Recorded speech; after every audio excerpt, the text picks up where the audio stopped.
Hello everyone, ನಾನು Chandrashekhar, entry fin ಅಕಾಡೆಮಿಯ stock market mentor. ಇವತ್ತಿನ ಈ ವಿಡಿಯೋನಲ್ಲಿ ನಾವು ಬ್ಯಾಂಕ್ ನಿಫ್ಟಿ ಅಂದರೆ 1 ಏಪ್ರಿಲ್ನ ಬ್ಯಾಂಕ್ ನಿಫ್ಟಿಯ ಪೋಸ್ಟ್ ಮಾರ್ಕೆಟ್ ಅನಾಲಿಸಿಸನ್ನು ಡಿಸ್ಕಸ್ ಮಾಡಕ್ಕೆ ಹೊರಟಿದ್ದೀವಿ.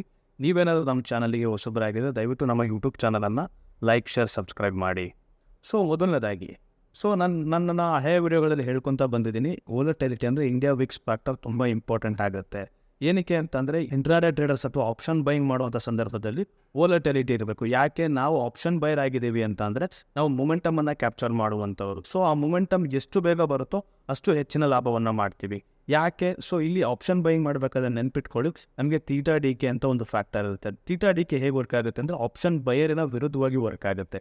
ಈ ಥೀಟಾ ಡಿ ಕೆ ನಮ್ಮ ಆಪೋಸಿಟ್ ಯಾವಾಗ ವರ್ಕ್ ಆಗುತ್ತೆ ಅಂತಂದರೆ ಮಾರ್ಕೆಟ್ ಯಾವಾಗ ಸೈಡ್ ವೇಸ್ ಆಗುತ್ತೆ ಆವಾಗ ನಮಗೇನಾಗುತ್ತೆ, ಥೀಟಾ ಡಿ ಕೆ ನಮ್ಮ ಆಪೋಸಿಟ್ ಅಂದರೆ ಆಪ್ಷನ್ ಬೈಯರಿನ ಆಪೋಸಿಟ್ ವರ್ಕ್ ಮಾಡಲಿಕ್ಕೆ ಶುರು ಆಗುತ್ತೆ. ಹೇಗೆ ಇದು ವರ್ಕ್ ಮಾಡುತ್ತೆ? ಥೀಟಾ ಡಿ ಕೆ ಅಂತ ಆಪ್ಷನ್ ಬೈಯರಿಗೆ ಹೇಗೆ ಲಾಸ್ ಆಗುತ್ತೆ ಮತ್ತು ಆಪ್ಷನ್ ಬೈರ್ ಲಾಭ ಮಾಡಬೇಕಂತಂದ್ರೆ ಯಾವೆಲ್ಲ ಫ್ಯಾಕ್ಟರನ್ನು ನೋಡಬೇಕು ಅನ್ನೋದನ್ನು ಈ ವಿಡಿಯೋನಲ್ಲಿ ತಿಳ್ಕೊಳ್ಳೋಣ. ಮೊದಲನೇದಾಗಿ ಇವತ್ತು ಬೆಳಗ್ಗೆ ಮಾರ್ಕೆಟ್ ಓಪನ್ ಆದಾಗೇ ಇಂಡಿಯಾ ವಿಕ್ಸನ್ನು ನೋಡೋಣ. ಇಂಡಿಯಾ ವಿಕ್ಸ್ ಎಷ್ಟಿತ್ತು ಅಂತ ನೋಡೋದಾದರೆ 12.83 ಇದೆ. 12.83 ಇವತ್ತಿನ ಹೈಯೆಸ್ಟ್ ಇಂಡಿಯಾ ವಿಕ್ಸ್ ಮಾಡೋದು 13.36. ಅದಾದಮೇಲೆ ನೋಡಿ, ಪ್ರತಿ 5 ನಿಮಿಷದ ಕ್ಯಾಂಡಲನ್ನು ನೀವು ಇಂಡಿಯಾ ವಿಕ್ಸ್ನ ಕ್ಯಾಂಡಲನ್ನು ಚೆಕ್ ಮಾಡಿದ್ರೆ ಪ್ರತಿ 5 ನಿಮಿಷದಲ್ಲೂ ಕೂಡ ಇಂಡಿಯಾ ವಿಕ್ಸ್ ಫಾಲ್ ಆಗ್ತಾ ಬರ್ತಾ ಇದೆ. ವೋಲಟಿಲಿಟಿ ಫಾಲ್ ಆಗ್ತಾ ಇದೆ ಅಂತಂದರೆ ಆಬ್ವಿಯಸ್ಲಿ ಮಾರ್ಕೆಟಲ್ಲಿ ಮೊಮೆಂಟಮ್ ಇರೋದಿಲ್ಲ, ಮೊಮೆಂಟಮ್ ಫೇಲ್ಯೂರ್ ಆಗುತ್ತೆ ಅನ್ನೋದನ್ನು ನಾವು ಅರ್ಥ ಮಾಡ್ಕೋಬೇಕು. ಈ ರೀತಿಯಾದ ಮಾರ್ಕೆಟ್ ಕಂಡೀಷನ್ಸಲ್ಲಿ ಮಾರ್ಕೆಟ್ ತುಂಬ ಹೆಚ್ಚಿನ ವೋಲಟಿಲಿಟಿ ಆಗೋದಿಲ್ವ ಅನ್ನೋ ಪ್ರಶ್ನೆಗೆ ಉತ್ತರ ಕೊಡೋದಾದರೆ ಖಂಡಿತವಾಗ್ಲೂ ಈ ರೀತಿಯಾದ ಮಾರ್ಕೆಟ್ಗಳಲ್ಲಿ ಮಾರ್ಕೆಟು ತುಂಬ ಜಾಸ್ತಿ ಮೊಮೆಂಟಮ್ ಕೊಡೋದಿಲ್ಲ. ಅಂತಂದರೆ ಇಂಡಿಯಾ ವಿಕ್ಸಿಗೂ ನಾವು ಟ್ರೇಡ್ ಮಾಡ್ತಾ ಇರುವಂಥ ಇನ್ಸ್ಟ್ರೂಮೆಂಟಿಗೂ ಕಂಪೇರ್ ಮಾಡಿ, ಫಾರ್ ಎಕ್ಸಾಂಪಲ್ ಯೂಶ್ವಲಿ ನಾವು ಆಪ್ಷನ್ ಬೈರ್ಸಿಗೆ ಕಂಪ್ಯಾರಿಸನ್ ಮಾಡುವಂಥದ್ದು ನಿಫ್ಟಿ ಅಥವಾ ಬ್ಯಾಂಕ್ ನಿಫ್ಟಿನ ಕಂಪ್ಯಾರಿಸನ್ ಮಾಡಿ ಟ್ರೇಡ್ ಮಾಡೋದಾದರೆ ಈ ರೀತಿಯಾದ ಕಂಡೀಷನ್ಸ್ಗಳಲ್ಲಿ ಏನಾಗುತ್ತೆ, ಹೆಚ್ಚಿನ ಮೊಮೆಂಟಮನ್ನು ಕೊಡಲ್ಲ. ಈವನ್ ಕೊಟ್ಟರೂ ಕೂಡ ಅದಕ್ಕೊಂದು ಕ್ಲಾರಿಫಿಕೇಷನ್ ಇರೋದಿಲ್ಲ, ಒಂದು ಪ್ರಾಪರ್ ಬ್ರೇಕ್ಔಟ್ ಅಥವಾ ಬ್ರೇಕ್ ಡೌನ್ ಆಗಿರೋದಿಲ್ಲ. ಏನಾಗುತ್ತೆ, 2-3 ಕ್ರೈಟೀರಿಯಾಗಳು ಬರುತ್ತೆ. ಅದರಲ್ಲಿ ಇವತ್ತು ಒಂದು ಕ್ರೈಟೀರಿಯಾನ ನಾವು ನೋಡ್ತಾ ಇದ್ವಿ. ಏನದು ಇವತ್ತಿನ ಕ್ರೈಟೀರಿಯಾನ ನೋಡೋಣ. ಮೊದಲನೇದಾಗಿ ಬ್ಯಾಂಕ್ ನಿಫ್ಟಿ ಓಪನ್ ಆಗಿದ ತಕ್ಷಣ ನಾನು ಸೆಲೆಕ್ಟ್ ಮಾಡ್ಕೊಂಡಂಥ 2 ಸ್ಟ್ರೈಕ್ ಪ್ರೈಸ್ಗಳು ಯಾವುದು ಅಂತಂದರೆ 47,600 PE ಮತ್ತು 47,500 CE. ಈ 2 ಸ್ಟ್ರೈಕ್ ಪ್ರೈಸ್ಗಳನ್ನು ಸೆಲೆಕ್ಟ್ ಮಾಡ್ಕೊತೀನಿ. ಮೊದಲನೇದಾಗಿ ಮಾರ್ಕೆಟ್ ಏನಾಯಿತು, ಒಂದು ಗ್ಯಾಪ್ ಅಪ್ ಅಂತೂ ಓಪನಿಂಗ್ ಆಗಿದೆ. ಬ್ಯಾಂಕ್ ನಿಫ್ಟಿಯ ಫ್ಯೂಚರ್ಸನ್ನು ನೋಡಿ, ಇವನ್ ಪ್ರೀವಿಯಸ್ ಡೇ ಕ್ಲೋಸಿಂಗ್ ಏನಿದೆ ಆ ಕ್ಲೋಸಿಂಗಿಂತ ಒಂದು ಗ್ಯಾಪ್ ಅಪ್ ಓಪನಿಂಗನ್ನು ಮಾಡಿರುವಂಥದ್ದು. ಅದಾದ ನಂತರ ಬ್ಯಾಂಕ್ ನಿಫ್ಟಿಯ ಫಸ್ಟ್ 5 ಮಿನಿಟ್ಸ್ನ ಕ್ಯಾಂಡಲನ್ನು ನೋಡಿದ್ರೆ ಒಂದು ಸ್ಟ್ರಾಂಗ್ ಬುಲ್ಲಿಶ್ ಕ್ಯಾಂಡಲ್ ಆಗಿರುವಂಥದ್ದು.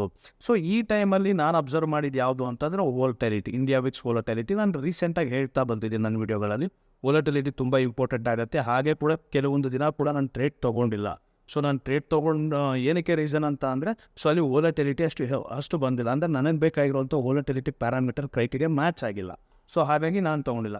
ಫಸ್ಟ್ 5 ಮಿನಿಟ್ಸಲ್ಲಿ ನೋಡಿ ವೋಲಟಿಲಿಟಿ ಏನಾಗಿದೆ, ಪ್ರೈಸ್ ರಿಜೆಕ್ಷನ್ ಬಂದಿದೆ. ನಾನು ಯೂಶಲಿ 13 ವೋಲಟಿಲಿಟಿನ ಕನ್ಸಿಡರ್ ಮಾಡ್ತೀನಿ. ಮಾರ್ಕೆಟ್ ಇನ್ನದು 13 ನಿಯರ್ ಬೈ ಬರ್ತಾ ಇದೆ ಅಂತಂದರೆ ಈ ಫ್ಯಾಕ್ಟರನ್ನು ನಾನು ಜಾಸ್ತಿ ಚೆಕ್ ಮಾಡ್ತೀನಿ. ಇನ್ ಕೇಸ್ 13 ಅಬೌವ್ 13.5, 14, 15 ಆ ಥರ ಇದ್ದಂಥ ಸಂದರ್ಭದಲ್ಲಿ ನಾನು ಅಷ್ಟು ವೋಲಟಿಲಿಟಿಯನ್ನು ತುಂಬ ಸೀರಿಯಸ್ ಆಗಿ ಕನ್ಸಿಡರ್ ಮಾಡೋದಿಲ್ಲ. ಅಂದರೆ ಈ ಇಂಡೆಕ್ಸನ್ನು ಆಲ್ಮೋಸ್ಟ್ ಅದು ಬಾರ್ಡರಿಗೆ ಬರ್ತಾ ಇದೆ ಅನ್ನೋ ಸಂದರ್ಭದಲ್ಲಿ ನಾನು ಈ ಪ್ಯಾರಾಮೀಟರ್ನ ಕನ್ಸಿಡರ್ ಮಾಡ್ತೀನಿ.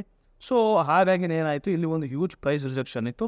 ದಟ್ಸ್ ವೈ ಇಲ್ಲಿ ಮಾರ್ಕೆಟ್ ಟೆಂಪ್ಟ್ ಮಾಡ್ತಾ ಇದ್ರು ಕೂಡ. ನೋಡಿ, ಇಲ್ಲಿ ಫಸ್ಟ್ ಕ್ಯಾಂಡಲ್ ಬ್ರೇಕ್ಔಟ್ ಮೇಲೆ ನನ್ನ ಹಳೆ ವೀಡಿಯೋಸ್ಗಳಲ್ಲಿ ನಾನು ಪೋಸ್ಟ್ ಮಾಡಿದ್ದೀನಿ. ಫಸ್ಟ್ ಕ್ಯಾಂಡಲ್ ಬ್ರೇಕ್ಔಟ್ ಮೇಲೆ ತುಂಬ ಸತಿ ಟ್ರೇಡಿಂಗನ್ನು ತೊಗೊಂಡಿದ್ದೀನಿ. ಬಟ್ ಆದರೆ ಇಲ್ಲಿ ಫಸ್ಟ್ ಕ್ಯಾಂಡಲ್ ಬ್ರೇಕ್ಔಟ್ ಮೇಲೆ ನಾನು ಟ್ರೇಡಿಂಗನ್ನು ತೊಗೊಳ್ಳಿಲ್ಲ. ಆರ್ಡರನ್ನು ಪ್ಲೇಸ್ ಮಾಡಿದ್ರು ಕೂಡ ನಾನು ಅದನ್ನು ಕ್ಯಾನ್ಸಲೇಷನನ್ನು ಮಾಡಿದೆ ಆರ್ಡರನ್ನು. ತಿರ್ಗಾದಾದ್ಮೇಲೆ ಏನಾಯಿತು, ಬ್ಯಾಂಕ್ ನಿಫ್ಟಿ ತಿರ್ಗಾದಾದ್ಮೇಲೆ ಮತ್ತೆ ಇಲ್ಲೊಂದು ಕನ್ಫರ್ಮೇಷನ್ ಕೊಡ್ತು. ಕನ್ಫರ್ಮೇಷನ್ ಬ್ರೇಕ್ಔಟ್ ಆಗೋ ರೀತಿ ಬಂತು. ಬಟ್ ಸ್ಟಿಲ್ ಇಲ್ಲೂ ಕೂಡ ಮಾರ್ಕೆಟ್ ಟೆಂಪ್ಟ್ ಮಾಡ್ತು. ಮಾರ್ಕೆಟ್ ಈ ಪಾಯಿಂಟಲ್ಲಿ ವೋಲಟಿಲಿಟಿನ ನೋಡೋಣ. ಮಾರ್ಕೆಟ್ 15 ನಿಮಿಷ ಆದಮೇಲೆ ವೋಲಟಿಲಿಟಿ ಎಷ್ಟಾಗಿತ್ತು ಅಂತಂದರೆ ಇಂಡಿಯಾ ವಿಕ್ಸ್ದು. ಅಂದರೆ ಫೋರ್ತ್ ಕ್ಯಾಂಡಲಿನ ವೋಲಟಿಲಿಟಿಯನ್ನು ನೋಡೋದಾದರೆ 1, 2, 3, 4 ಫೋರ್ತ್ ಕ್ಯಾಂಡಲಿನ ವೋಲಟಿಲಿಟಿಯನ್ನು ನೋಡೋದಾದರೆ ಅದರ ಲೋ ಬಂದು 12.5 ಬಂದಿದೆ. ಇವತ್ತಿನ ಹೈಗೂ ಮತ್ತು ಆ ಪ್ರೆಸೆಂಟ್ ಮೊಮೆಂಟಮಿನ ಲೋಗೂ ಕಂಪ್ಯಾರಿಸನ್ ಮಾಡಿದ್ರೆ ಆಲ್ಮೋಸ್ಟ್ ಏನಿಲ್ಲ ಅಂತಂದ್ರೂ 0.8 ಅಷ್ಟು ವೋಲಟಿಲಿಟಿ, ಅಂದರೆ 80 ಪೈಸದಷ್ಟು ವೋಲಟಿಲಿಟಿ ಡೌನ್ ಆಗಿತ್ತು. ಈ ಸಂದರ್ಭದಲ್ಲಿ ನನಗೆ ಗೊತ್ತಾಗ್ತಾ ಇರೋದೇನಂತಂದರೆ ಮಾರ್ಕೆಟ್ ಟೆಂಪ್ಟ್ ಮಾಡ್ತಾ ಇದೆ, ಅಂದರೆ ರಿಟೇಲರ್ಸ್ನ ಮಾರ್ಕೆಟು ಬೈ ಮಾಡಲಿಕ್ಕೆ ಟೆಂಪ್ಟ್ ಮಾಡ್ತಾ ಇದೆ. ಬೈ ಮಾಡಲಿಕ್ಕೆ ಟೆಂಪ್ಟ್ ಮಾಡ್ತಾ ಇದೆ ಅಂತಂದರೆ ಆಬ್ವಿಯಸ್ಲಿ ಮಾರ್ಕೆಟು ಟ್ರ್ಯಾಪ್ ಆಗುತ್ತೆ, ಟ್ರ್ಯಾಪ್ ಮಾಡ್ತಾರೆ ರಿಟೇಲರ್ಸ್ನ ಅನ್ನೋದು ನನಗೆ ಗೊತ್ತಾಗ್ತಾ ಇತ್ತು. ಹಾಗಾಗಿನೇ ತಿರ್ಗಾ ಮತ್ತೆ ನಾನು ಈ ಪಾರ್ಟಲ್ಲಿ ಕೂಡ ಒಂದು ಟ್ರೇಡನ್ನು ತೊಗೋಬೋದಾಗಿತ್ತು, ಬಟ್ ಅಟೆಂಪ್ಟ್ ಮಾಡಲಿಲ್ಲ. ಈ ಒಂದೇ ಇಲ್ಲಿ ಆರ್ಡರ್ ಪ್ಲೇಸ್ ಮಾಡಿದೆ. ಫಸ್ಟ್ 5 ಮಿನಿಟ್ಸ್ ಆದಮೇಲೆ ಯಾವಾಗ ವೋಲಟಿಲಿಟಿ ಕನ್ಫರ್ಮೇಷನ್ ಆಗಿಲ್ಲ ಆರ್ಡರ್ ಕ್ಯಾನ್ಸಲ್ ಮಾಡಿದೆ. ಅದಾದಮೇಲೆ I just wait in to observation mode. ಇವತ್ತು ನಾನು ಲಾಭ ಮಾಡಿಲ್ಲ ಅಂದ್ರೂ ಪರವಾಗಿಲ್ಲ, ನಾನು ಲಾಸ್ ಅಂತೂ ಮಾಡ್ಕೋಬಾರ್ದು, ಅದು ನನ್ನ ಗೋಲ್ ಆಗಿತ್ತು. ಇದು ಇವತ್ತು ಮಾತ್ರ, ಇವನ್ ಲಾಸ್ಟ್ ಗುರುವಾರ ಕೂಡ. ಲಾಸ್ಟ್ ಗುರುವಾರ ನಾನು ತುಂಬ ಜನ ಏನು ಹೇಳಿದ್ರು ಅಂದರೆ, ನನ್ನ ಒಬ್ಬರು ಫ್ರೆಂಡ್ ಫೆಲೋ ಟ್ರೇಡರೇ, ಸ್ವಲ್ಪ ಹೊಸಬ್ರು ಇವಾಗ ಮಾರ್ಕೆಟಿಗೆ ಅವರು. ಸೊ ಅವ್ರು ಏನು ಮಾಡಿದ್ರು ಈ ಸ್ಟ್ರೆಚ್ಚಲ್ಲಿ ಪ್ರಾಫಿಟ್ ಮಾಡಿದ್ದು. ಯಾವುದೋ ಒಂದು ಸ್ಟ್ರೈಕ್ ಪ್ರೈಸಲ್ಲಿ ತೊಗೊಂಡು ಒಂದು 2 ಲಾಟ್ಸ್ ಹಾಕಿ 1649 ಸಮಥಿಂಗ್ ಪ್ರಾಫಿಟ್ ಮಾಡಿದ್ರು ಈ ಸ್ಟ್ರೆಚ್ಚಲ್ಲಿ, ಆಯಿತಾ. ಸೊ ಯಾವತ್ತು ಮೊನ್ನೆ ಗುರುವಾರದ ಮಾರ್ಕೆಟಲ್ಲಿ. ಸೊ ನಾನು ಅವತ್ತು ಟ್ರೇಡ್ ಮಾಡಿಲ್ಲ. ಅವ್ರು ನಾನು ಕೇಳಿದ್ರು ಯಾಕೆ ಮಾಡಿಲ್ಲ, ಇಲ್ಲ ಸರ್ ವೋಲಟಿಲಿಟಿ ತುಂಬ ಕಡಿಮೆ ಇದೆ ಹಾಗಾಗಿನೇ ನಾನು ಮಾಡಿಲ್ಲ ಅಂತ ಹೇಳಿದೆ. ಸೊ ಸರ್ ಎಲ್ಲವನ್ನೂ ಇದು ಮಾಡೋಕ್ಕೆ, ಸೊ ಅವರ ಒಂದು ವ್ಯೂ ಇತ್ತು, ಸರ್ ನಾನು ಅದೆಲ್ಲ ನೋಡಲ್ಲ ಸರ್, ಮಾರ್ಕೆಟ್ ಮೂವ್ ಆಗುತ್ತೆ ಅಂದ್ಕೊಂಡು ಹಾಕ್ತೀನಿ, ಮೂವ್ ಆಗುತ್ತೆ ಅನ್ನೋದು ಅವರ ಒಂದು ವ್ಯೂ ಆಗಿದ್ದು. ಸೊ ಹಾಗಾಗಿ ಅವರು ಅವತ್ತಿನ ದಿನ ಅಷ್ಟು ಪ್ರಾಫಿಟನ್ನು ಮಾಡೋದು. ಬಟ್ ಆದರೆ ಇವತ್ತು ಅದೇ ಟ್ರೇಡರು ನೋಡಿ ಥೀಟಾ ಡಿ ಕೆ ಒಳಗಾಗಿದ್ದಾರೆ. ಥೀಟಾ ಡಿ ಕೆ ಅಂತ ಅಂದರೆ ಏನು ನಾನು ತಿಳಿಸ್ತೀನಿ ನಾನು ನಿಮಗೆ. ಸೊ ಮಾರ್ಕೆಟಲ್ಲಿ ಇವತ್ತು ಹೋಲ್ಡ್ ಮಾಡಿ ಕೂತ್ಕೊಂಡಿದ್ದಾರೆ. ಸೊ ಈ ಪಾಯಿಂಟಲ್ಲಿ ಎಷ್ಟಿತ್ತು ಅಂತ ನೋಡಿದ್ರೆ 360 ಅವ್ರು ತೊಗೊಂಡಿರುವಂಥದ್ದು ಆಲ್ಮೋಸ್ಟ್ ಒಂದು 4 ಲಾಟನ್ನು ಪರ್ಚೇಸ್ ಮಾಡಿದ್ದಾರೆ. ಸೊ ಇವತ್ತು 4 ಲಾಟನ್ನು ಪರ್ಚೇಸ್ ಮಾಡಿದ್ದಾರೆ. ಸೊ 360 ರೂಪಾಯಲ್ಲಿ ಮಾರ್ಕೆಟ್ ಏನಾಗಿದೆ ತುಂಬ ಸೈಡ್ ವೇಸಲ್ಲಿ ಮೂವ್ ಆಗಿರುವಂಥದ್ದು. ರೀಸನ್ ಏನು, ಇಂಡಿಯಾ ವಿಕ್ಸ್ ವೋಲಟಿಲಿಟಿನು ಇವಾಗ ಅಟ್ ಪ್ರೆಸೆಂಟ್ ಯಾವ ವೋಲಟಿಲಿಟಿನಲ್ಲಿ ಟ್ರೇಡ್ ಆಗ್ತದೆ ಅಂದರೆ 12.8ಗೆ ಬಂದಿದೆ. ಅಂದರೆ ವೋಲಟಿಲಿಟಿ ಮಾರ್ಕೆಟ್ ಸ್ಟಾರ್ಟ್ ಆಗಿದ್ದನೂ ಕೂಡ ಡೌನ್ ಟ್ರೆಂಡಲ್ಲಿ ಮೂವ್ ಆಗ್ತಾ ಇರುವಂಥದ್ದು. ಹೋಲ್ಡೇ ನೀವು ನೋಡಿ, ಹೋಲ್ಡೇ ಈ ಝೋನಲ್ಲೇ ಮೂವ್ ಆಗಿರುವಂಥದ್ದು. ಸೊ ನಾನೇನಾದರೂ ಟ್ರೇಡ್ ತೊಗೋಬೇಕು ಅಂತಂದರೆ ನನಗೆ ಯಾವ ಕ್ರೈಟೀರಿಯಾ ಬೇಕಾಗಿತ್ತು ಅಂತ ಅಂದರೆ, ಸೊ ಈ ಝೋನ್ ಏನಿದೆ ಈ ಝೋನನ್ನು ಬ್ರೇಕ್ಔಟ್ ಮಾಡಿ ಮಾರ್ಕೆಟು ಒಂದು ರಿಟ್ರೇಸ್ಮೆಂಟ್ ಕೊಡಬೇಕಿತ್ತು, ಅಥವಾ ಬ್ರೇಕ್ ಡೌನ್ ಮಾಡಿ ಒಂದು ರಿಟ್ರೇಸ್ಮೆಂಟ್ ಕೊಟ್ಟಿದ್ದಿದ್ರೆ ನಾನು ಇದರ ಅಪ್ಸೈಡ್ ಅಥವಾ ಡೌನ್ ಸೈಡ್ ಕೊಡ್ತಿದ್ದೆ. ಬಟ್ ಆ ಟೈಮಲ್ಲಿ ಕೂಡ ಇಂಡಿಯಾ ವಿಕ್ಸ್ ರೈಸ್ ಆಗಬೇಕಿತ್ತು. ರೈಸ್ ಆಗಿದ್ದಿದ್ರೆ ಮಾತ್ರ ನಾನು ಟ್ರೇಡನ್ನು ಅಟೆಂಪ್ಟ್ ಮಾಡ್ತಿದ್ದೆ. ಸೊ ಯಾವಾಗ ಈ ಝೋನಲ್ಲೇ ಟ್ರೇಡ್ ಆಗಲಿಕ್ಕೆ ಸ್ಟಾರ್ಟ್ ಆಯಿತು, ಯಾವುದೇ ರೀತಿಯಾದ ಪ್ರೈಸ್ ಆ್ಯಕ್ಷನನ್ನು ಬ್ಯಾಂಕ್ ನಿಫ್ಟಿ ಇವತ್ತು ರೆಸ್ಪೆಕ್ಟ್ ಮಾಡಿಲ್ಲ. ಸೊ ರೀಸನ್ ಏನು, ವೋಲಟಿಲಿಟಿ ಇಲ್ಲ. ಸೊ ಪ್ರೈಸ್ ಆ್ಯಕ್ಷನನ್ನು ರೆಸ್ಪೆಕ್ಟ್ ಮಾಡಿದರೆ ಆಬ್ವಿಯಸ್ಲಿ ರೆಸಿಸ್ಟೆನ್ಸನ್ನು ಬ್ರೇಕ್ಔಟ್ ಆಗಿ ಮೇಲಕ್ಕೆ ಹೋಗಬೇಕಿತ್ತು. ಈ ಬ್ಯಾಂಕ್ ನಿಫ್ಟಿನಲ್ಲಿ ಥೀಟಾ ಡಿ ಕೆ ಹೇಗಾಗುತ್ತೆ, ಅಥವಾ ಯಾವುದೇ ಒಂದು ಆಪ್ಷನ್ ಸ್ಟ್ರೈಕ್ ಪ್ರೈಸ್ ಆಪ್ಷನ್ಸಲ್ಲಿ ಹೇಗೆ ಥೀಟಾ ಡಿ ಕೆ ಆಗುತ್ತೆ ಅನ್ನೋದನ್ನು ತಿಳ್ಕೊಳ್ಳೋಣ. ನೋಡಿ, ಮೊದಲನೇ ಕ್ಯಾಂಡಲಿನ ಹೈಯನ್ನು ಮಾರ್ಕ್ ಮಾಡ್ಕೊಳ್ಳೋಣ. ಮೊದಲನೇ ಕ್ಯಾಂಡಲ್ ಫಸ್ಟು 5 ಮಿನಿಟ್ಸಿನ ಕ್ಯಾಂಡಲಿನ ಹೈ ಬಂದು ಎಷ್ಟಿದೆ ಅಂತಂದರೆ 47,895 ಇದೆ. ಓಕೆ, ಸೊ ಹಾಗೆ ಆಪ್ಷನಿನ 47,500 CS ಸ್ಟ್ರೈಕ್ ಪ್ರೈಸಿನ ಹೈ ಪಾಯಿಂಟ್ ಬಂದು ಮೊದಲ 5 ಮಿನಿಟ್ಸಲ್ಲಿ 355.85 ಪೈಸೆ ಇದೆ. ನಾನು 356 ಅಂತ ಕನ್ಸಿಡರ್ ಮಾಡ್ತೀನಿ. ಸೊ ತಿರ್ಗಾ 10 ನಿಮಿಷ ಆಯಿತು. 10 ನಿಮಿಷ ಆಗಿ ತಿರ್ಗಾ ಇನ್ನು 5 ನಿಮಿಷ ಅಂದರೆ ಟೋಟಲ್ 15 ನಿಮಿಷ ಆದಮೇಲೆ ಬ್ಯಾಂಕ್ ನಿಫ್ಟಿ ಮತ್ತೆ ಅದೇ ಪಾಯಿಂಟಿಗೆ ಬಂದಿದೆ. ಸೊ ಅದೇ ಪಾಯಿಂಟಿಗೆ ಬಂದಿದೆ ಅಂದರೆ ಈ ಟೈಮಲ್ಲಿ 47,910 ಇರುವಂಥದ್ದು ಬ್ಯಾಂಕ್ ನಿಫ್ಟಿಯ ಫ್ಯೂಚರ್ಸಿನ ಪ್ರೀಮಿಯಮ್. ಸೊ ಅದೇ ಥರ ಆಪ್ಷನ್ಸಿನ ಪ್ರೀಮಿಯಮ್ ಎಷ್ಟಾಗಿದೆ ಅಂತ ಅಂದರೆ ಈ ಪಾಯಿಂಟಲ್ಲಿ ಸೊ ಸ್ವಲ್ಪ ಮೇಲ್ಗಡೆ ಮೂವ್ ಆಗಿರೋದ್ರಿಂದ ಈ ಟೈಮಲ್ಲಿ 359 ಆಗಿದೆ ಸ್ಟ್ರೈಕ್ ಪ್ರೈಸಿನ ಪ್ರೀಮಿಯಮ್. ಓಕೆ, ಯಾಕಂತಂದರೆ ಇಲ್ಲಿ ನೋಡಿ 895ರಿಂದ 910 ಐ ಮಾಡಿದೆ ಈ ಕ್ಯಾಂಡಲ್, ಈ ಗ್ರೀನ್ ಕ್ಯಾಂಡಲ್. ತಿರ್ಗಾ ಮತ್ತೆ 9:55 ಎಷ್ಟಾಗಿದೆ ಪ್ರೀಮಿಯಮ್ ಅಂತಂದರೆ 355ಕ್ಕೆ ಬಂದಿದೆ. ಸೊ ತಿರ್ಗಾ ನೋಡಿ ಈ ಪಾಯಿಂಟಲ್ಲಿ ನೋಡೋಣ ಎಷ್ಟಿದೆ, 918ಕ್ಕೆ ಬಂದಿದೆ. ಅಂದರೆ ಇನ್ನೂ 8 ರೂಪಾಯಿ ಜಾಸ್ತಿ ಹೋಗಿದೆ. ಫ್ಯೂಚರ್ಸು ಲಾಸ್ಟ್ ಕ್ಯಾಂಡಲ್ ನೋಡಿ, ಈ ಕ್ಯಾಂಡಲಲ್ಲಿ 910ಕ್ಕೆ ಬಂದಿತ್ತು. ಬಟ್ ನೋಡಿ ತಿರ್ಗಾ 5, 10, 15, 20, 25 ನಿಮಿಷ ಆದ ನಂತರ ಅದೇ ಪ್ರೈಸ್ ಬಂದು ಅದಕ್ಕಿಂತ ಒಂದು 8 ಪಾಯಿಂಟ್ಸ್ ಜಾಸ್ತಿ ಆಗಿದೆ. ಸೊ ಇಲ್ಲಿ ಎಷ್ಟಿಗೆ ಬರಬೇಕು, 25 ನಿಮಿಷ ಆಗಿದೆ ಅಂದ್ಬಿಟ್ಟು 25 ಮಿನಿಟ್ಸಿಗೆ ಥೀಟಾ ಡಿ ಕೆ ಆಗಿದೆ. ಥೀಟಾ ಡಿ ಕೆ ಎಷ್ಟು ವ್ಯಾಲ್ಯೂ ಬಂದಿದೆ ಅಂತಾರೆ, ಈಗ 355ಗೆ ಬಂದಿದೆ. ಸೊ ತಿರ್ಗಾ ಮತ್ತೆ ನೋಡೋಣ, ಮತ್ತೆ ತುಂಬ ಸಮಯ ಆದ ನಂತರ ಈ ಪಾಯಿಂಟಲ್ಲಿ ಚೆಕ್ ಮಾಡೋಣ. 47,898 ಈ ಕ್ಯಾಂಡಲನ್ನು ನೋಡಿ, ಈ ಕ್ಯಾಂಡಲ್ಲು. ಸೊ ಈ ಕ್ಯಾಂಡಲು 11 ಕಾಲಿನ ಕ್ಯಾಂಡಲನ್ನು ನೋಡೋಣ. 11 ಕಾಲಿನ ಕ್ಯಾಂಡಲಲ್ಲಿ ಫ್ಯೂಚರ್ಸಿನ ಪ್ರೀಮಿಯಮ್ ಎಷ್ಟಿದೆ ಅಂತಂದರೆ, ಫ್ಯೂಚರ್ಸಿನ ಪ್ರೀಮಿಯಮ್ ಬಂದು 47,898 ಇದೆ. ಆಲ್ಮೋಸ್ಟ್ 3 ರೂಪಾಯಿ ಜಾಸ್ತಿ ಆಗಿದೆ.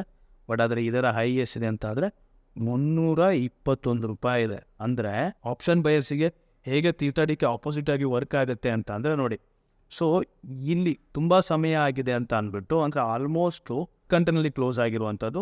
ಈ ಕ್ಯಾಂಡಲ್ಲು 11:20 ಕ್ಲೋಸ್ ಆಗಿರುವಂಥದ್ದು. 11:20 ಅಂತಂದರೆ 1 hour 20 minutesಗೆ ಆಲ್ಮೋಸ್ಟ್ ಏನಿಲ್ಲ ಅಂತ ಅಂದ್ರೂ 34 ರೂಪಾಯಿ ಪ್ರೀಮಿಯಮ್ ಡಿ ಕೆ ಆಗಿದೆ. ರೀಸನ್ ಏನು, ಬ್ಯಾಂಕ್ ನಿಫ್ಟಿ ಇವತ್ತು ಸೈಡ್ ವೇಸಲ್ಲಿತ್ತು ಅನ್ನೋ ಕಾರಣಕ್ಕೋಸ್ಕರ.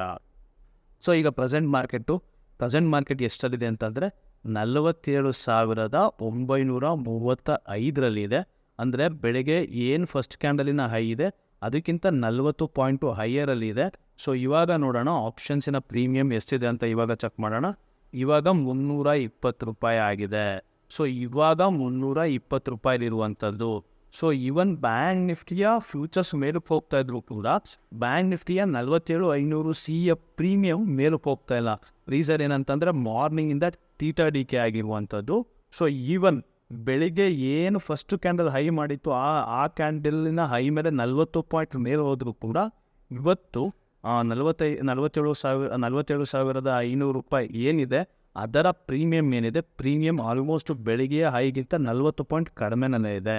ಸೊ ಅಂತಂದರೆ ಇಲ್ಲಿ ಎಷ್ಟು ಡಿಕೆ ಆಗಿದೆ ಅಂತಂದರೆ ಆಲ್ಮೋಸ್ಟ್ ಏನಿಲ್ಲ ಅಂತಂದರೆ ಅಪ್ರಾಕ್ಸಿಮೇಟ್ಲಿ 80ರಿಂದ 100 ರೂಪಾಯಿಯಷ್ಟು ಸ್ಟ್ರೈಕ್ ಪ್ರೈಸಲ್ಲಿ ಡಿಕೆ ಆಗಿದೆ. ನೀವು ಜಸ್ಟ್ ಬೆಳಿಗ್ಗೆ 1 ಲಾಟನ್ನು ತೊಗೊಂಡು ಇಟ್ಕೊಂಡಿದ್ದೀರಾ, ನಿಮಗೆ ಪ್ರಾಫಿಟ್ ಆಗಿಲ್ಲ ಅಂತ ವೆಯ್ಟ್ ಮಾಡ್ತಾ ಇದ್ದೀರಾ ಅಂತಂದರೆ ಸಂಜೆ ಅಷ್ಟರಲ್ಲಿ ನೀವೇನಿಲ್ಲ ಅಂತಂದ್ರೂ ಆಲ್ಮೋಸ್ಟ್ ಒಂದು ಅಪ್ರಾಕ್ಸಿಮೇಟ್ಲಿ 50ರಿಂದ 100 ಪಾಯಿಂಟ್ಗಳನ್ನು just it's not a price ಮೂಮೆಂಟಮಿಂದ ಆಗಿರುವಂಥ ಲಾಸ್ ಅಲ್ಲ, ಡಿಕೆ ಇಂದ ಆಗಿರುವಂಥ ಲಾಸನ್ನು ನೀವು ಸಫರ್ ಮಾಡಿರ್ತೀರಾ.